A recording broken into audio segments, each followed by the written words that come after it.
today is a full review of Honiara by Manle. This is one of the new releases in his new collection. Manle kind of recently changed their bottle design. Their old bottles I have on my shelf here. These are the old ones that people are familiar with. The new ones are very different, but beautiful, tasteful. I like the new design too. I also like the old one, so both of them look great to me. When he introduced the new bottles, he also got rid of some of the original collection and removed them from the lineup, so they're no longer available, and created 3 new ones to take their place, and this is one of the new ones. So Honiara, a quick Google search tells me that the name is the capital city of the Solomon Islands, which I did not know before. But there you go, that's presuming the inspiration. The note I watched a YouTube video, was like introduction to the Honiara of the Solomon Islands, and in the first 20 seconds I saw a street market filled with watermelons. And big palm trees. So the note list makes perfect sense in this because one of the notes in here is melon.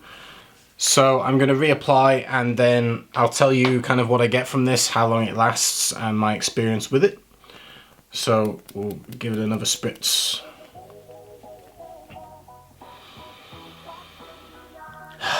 So this is very kind of rounded in the opening, but kind of bright and juicy at the same time. There's a mix of citrus, there's bergamot in there, different citruses. You get this bright, uplifting vibe. There's a melon note, and I didn't kind of get that blindly, because when I did the first impressions I was smelling them blind and that didn't kind of click in my brain. But when you know that it's melon, it's like, oh yeah, obviously, it kind of, you get that kind of rounded, soft texture and wateriness of this kind of melon note. Very rounded, smooth smelling. Again, mixing these kind of citruses. There is a slight sparkle to the top. There are green aspects to this. There is a watery aspect. Ambergris is listed, and you get that pretty much immediately. You get this cocoon of kind of slightly musky, sea salty kind of musky kind of vibe. Ever so touch of a sweetness, but without being particularly sweet, but just a hint of it. This particular fragrance didn't change a whole lot on my skin. I got kind of the core vibe of it the whole way through. Frangipani, the floral, is listed, which is kind of a slightly tropical sweet, kind of, how would I describe it? Almost chewy and sweet. It's kind of thick textured and very, very nice. It's a very pretty floral. You do get a kind of a subtle feeling of it without being like completely obvious in a way. I think the melon is kind of feels a little bit more like the focus for the whole fragrance, and it's a very long lasting note. I noticed the melon even in 6 hours later in the dry down, it's kind of, the vibe is still there. But that frangipani kind of gives it this kind of slightly tropical-esque floral sweetness in a balance with the melon and the kind of the ambergris, kind of musky kind of wateriness that this has. When I did a first impression, I was reminded, smelling it blind, that it kind of, I could imagine kind of cocktails on a beach. It's kind of got that watery cocktail, sparkly kind of vibe without smelling alcoholic, so to speak. It doesn't smell like an alcohol drink, but it does have a kind of a sparkly, you can just imagine cocktails on a beach with it, is the best way to describe it. Although I'm describing it as kind of sparkly, light, musky, watery, there's also kind of a thickness to it, or a depth to it. The notes are, I would say, not immediately obvious. I think they're so well balanced or blended into each other that it kind of creates kind of a big accord that's very hard to, you can't kind of scientifically in your brain kind of digest exactly, I'm smelling this, this, this, and this. It kind of just gives you a vibe, and you're just getting the whole vibe from the way that it all works together. But like I say, those elements of things like frangipani, there's pine and juniper and things like that, where there's a little bit more kind of green, foresty, but also those kind of notes have a fresh quality. Kind of, you get that kind of forest crisp freshness. So yeah, again, fresh, at the same time a little bit juicy, a little bit watery, a little bit cocktail-like.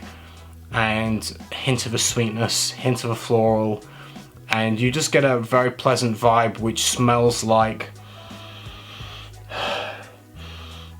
a beach, smells like walking along a coastline. You've got beautiful trees and forests and coastline and water and cocktails and street vendors selling melons on the street. That's the vibe that it gives you for sure.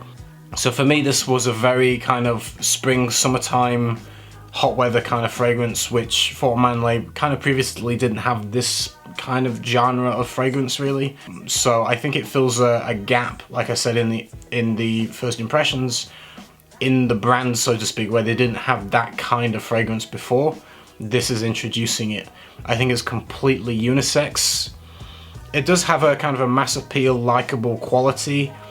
For some people, it might come across a little bit minimalist in a way. Some of the Fortum Manles are a bit more kind of, I wouldn't say in your face, but they have a kind of more of an impact. This is kind of light, easy to wear, likable, pleasant.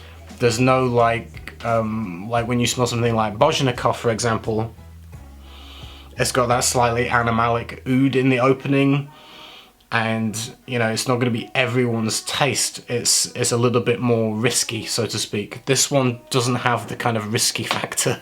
It's very safe, very likable. For some people, I mention that because some people like the risky kind of vibes and maybe don't get quite as excited by something that feels more safe. So that's why I mentioned that. In terms of longevity for this, I would think that you would want to reapply it at around the 6-hour mark. However, I could still smell it as a faint skin scent 10, 11 hours later. And what I get in the dry down is this kind of, like I say, musky, kind of ambergris kind of note, slightly salty, musky skin scent, like almost like when you go swimming in the sea and you come out of it, and if you don't have a shower, you've just got the seawater on you, you get this kind of smell on your skin and your hair that's kind of just salty air and water, kind of salty water smell. It kind of has that kind of vibe in the dry down mixed with the melon notes. The melon note is like really long lasting, it goes all the way through into the dry down, and you do get that kind of rounded, watery, fruity kind of melony goodness in the dry down mixed with that kind of ambergris musky kind of vibe. And that's really kind of what I get at the very, very tail end of this fragrance. On my skin, it did sit a little bit close, but it's the time of year in the UK where it's not particularly warm, it's pretty cold at the moment.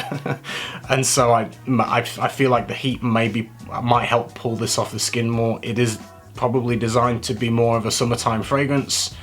So in the heat, hopefully, maybe it'll kind of lift off the skin more with the evaporation from the heat. In the cold weather, it stays pretty close to the skin. You have to be fairly kind of close to get a good feel for this one, more intimate. But like I say, maybe I'm kind of reviewing it in the wrong kind of year really. I'll probably maybe even come back to it in the summertime and go over it again if it kind of gives me more in the summer. From a colder perspective, it does sit closer to the skin. Like I say, you want to reapply 5-6 hours in, you kind of feel like you want a little bit more on. But altogether, I think it has a definite mass appeal. It's easy to wear, and if you're in a hotter climate and you want something fresh, a little bit juicy and clean, and where you just smell like you're on holiday at a beach drinking cocktails and very easygoing and relaxed, then this might be something that you like. I would be curious to hear other people's impressions of it. I quite like this one. I thought it was good when I first smelled it as a top note doing the first impression. Again, slightly minimal, so it's not going to appeal to everyone. I've kind of adjusted to that kind of taste in the last couple of years, like with brands like Abel, for example, the all-natural brand in Amsterdam. They do very kind of minimal style perfumery that's very elegant, very likable, and gives you a solid smell without like being like overly complicated. And I've learned to appreciate that, whereas when I first started into my fragrance journey years ago, I was like, I want complicated, I want things I don't understand, I have my brain go, what the hell am I smelling? I liked kind of thick, dense, complicated machines that were really difficult to kind of take apart.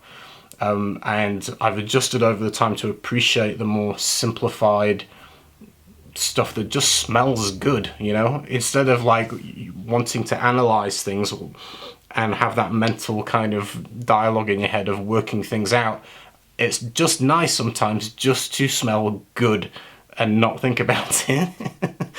And so, yeah, just because it maybe came across kind of minimalist, I don't think it's a bad thing. It smells good at the end of the day. Yeah, altogether, you're going to need to like kind of musky, ambergris kind of vibes, sea salty, ocean, sea air, and melon, and nice citruses in the opening. If that sounds appealing, I think you'll enjoy it. That's it. Hope you enjoyed the video. I will be reviewing the other two as well and let you kind of know at the end kind of which one I feel is my favourite from the three of the newest, and I'll see you soon with some more videos. Take care everyone, stay safe, bye. One time he disappeared for 2 or 3 days. When he came back they asked him where he'd been and he said, oh, just sailing.